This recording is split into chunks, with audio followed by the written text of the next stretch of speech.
Hello, Oracles!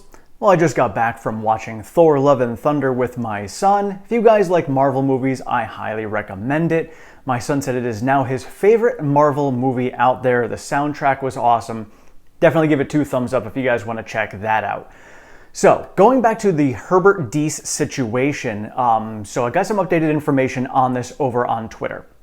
The official statement that was put out was that it was a mutual parting of ways between Diess and Volkswagen. And insider sources are saying that Diess was strategically outstanding in putting together a plan and game plan to move the company forward.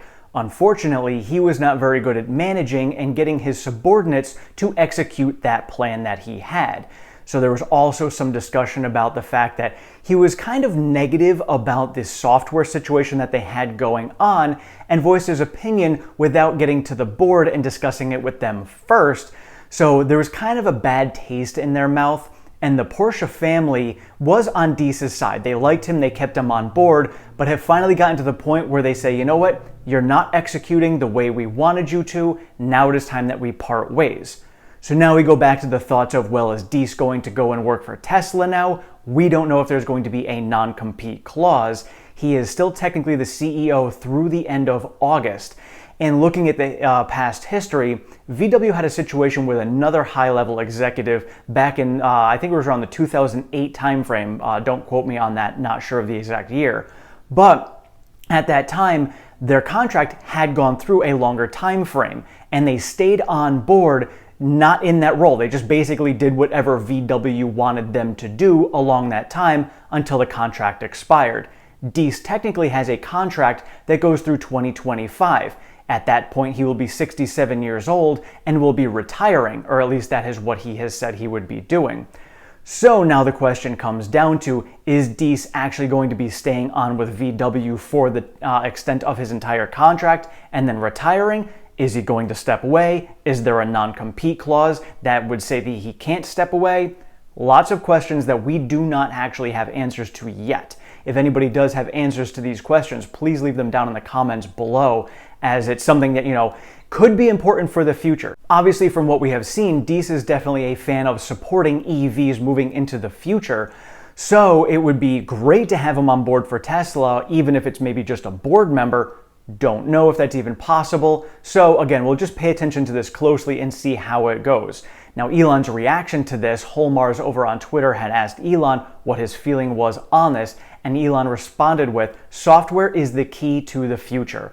And that's really what Elon said is, as we move forward, Tesla is going to be known more as a software and AI company than they are an EV or automotive manufacturing company. Elon also stated on Twitter that self-driving electric vehicles will be all that matters. There will still be ICE vehicles out there without self-driving, but they will be like this flip phone or riding horses. It will be niche versus the norm. So this is the direction that we're moving, and obviously VW has seen this, hence the comments that Diess had made about the Cariad situation and the software that they were using over there. So again, something to track and monitor going forward. I don't think it's going to sway Tesla one way or the other. Tesla's on a laser-focused freight train trip straight forward and up this mountain that we are on.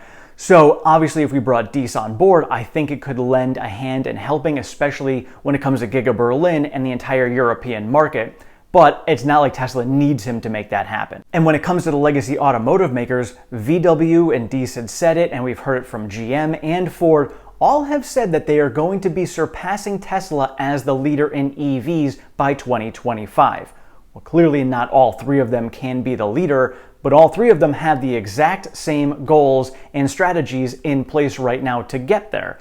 So their strategies are, and we had just heard this yesterday, is going to be produce less but sell for a higher price. I mean, currently that's what Tesla's doing, but as Elon has said, they're selling the Model Y for an embarrassingly high price, and he does want to bring that down, and hopefully if inflation does come down as anticipated by the end of the year, then in turn, Elon and Tesla will be able to bring down the prices of their vehicles as well.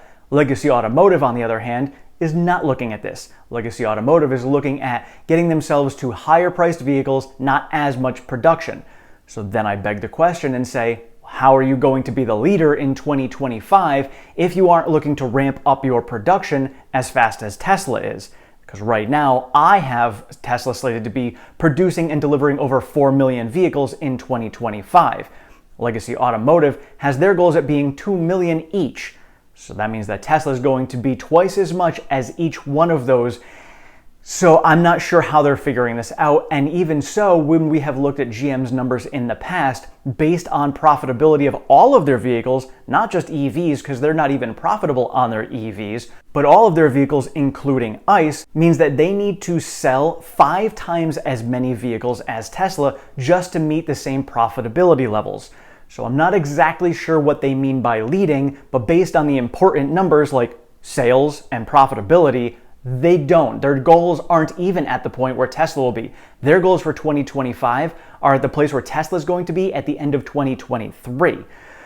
So again, not sure how that's going to play out for Legacy Auto. I don't see it playing out well. We will see, and time will tell. And now something else that spurs some questions in my head about Legacy Auto is Stephen Mark Ryan had posted an article that was written back in 2014 when Tesla had said that they were going to be selling 500,000 vehicles by 2020.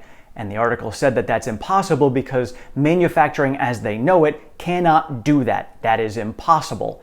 And what happened? Tesla did it.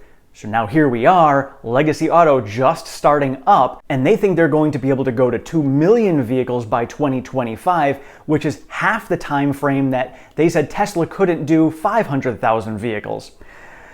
So again, the math doesn't add up, the logic doesn't add up. So I don't know if it's an ego thing on Legacy Automotive's side saying, we've been doing this forever, so we know what we're doing.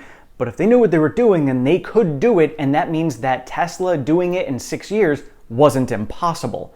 So Tesla achieved what was impossible, and now everybody thinks that Legacy Automotive can also do the impossible in half the time.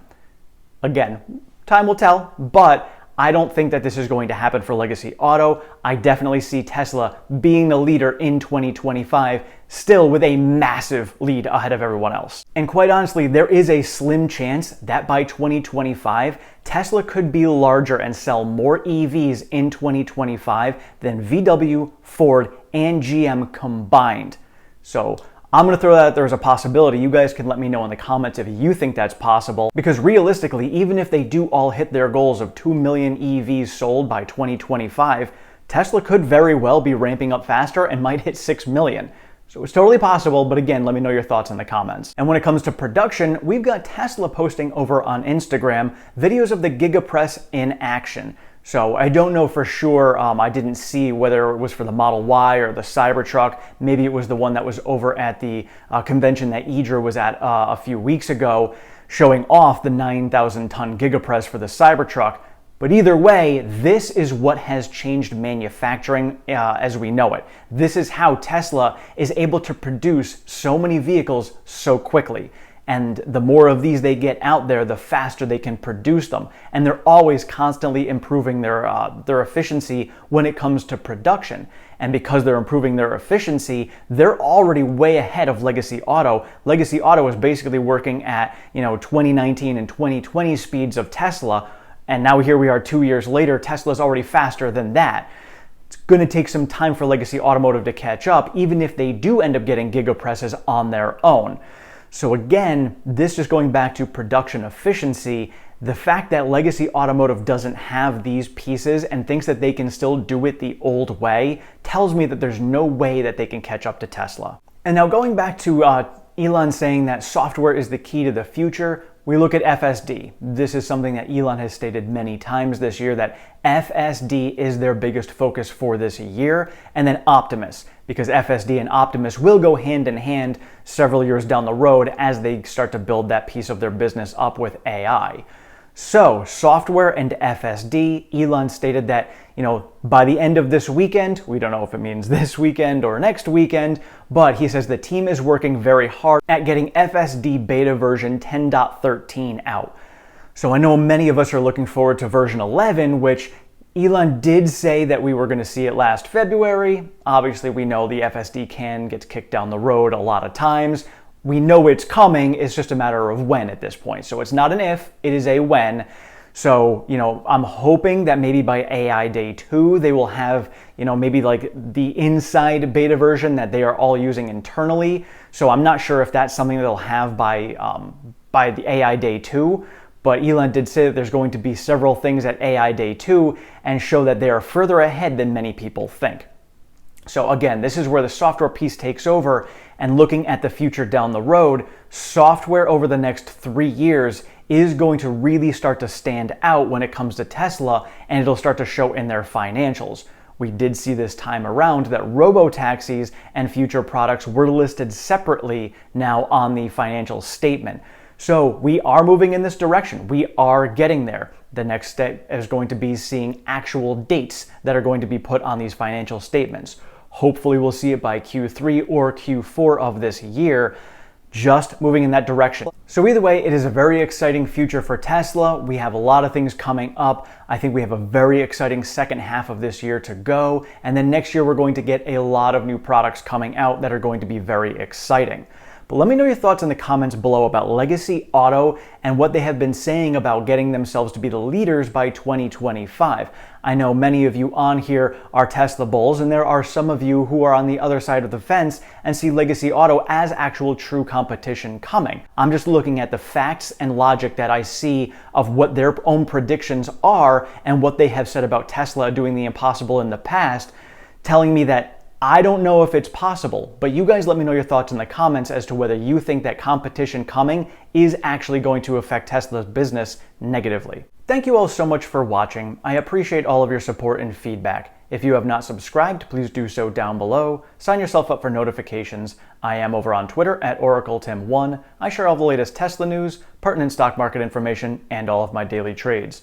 We do have a Discord chat, that link is down in the description, and if you'd like to support the channel any further, I do have a Patreon, that link is also down in the description. I have just uploaded my valuation model over there. I also share all of my price targets, production forecasts, income and investment statements, and all of my expenses, so I'm pretty transparent with everyone on that. Thank you all so much, have a great one.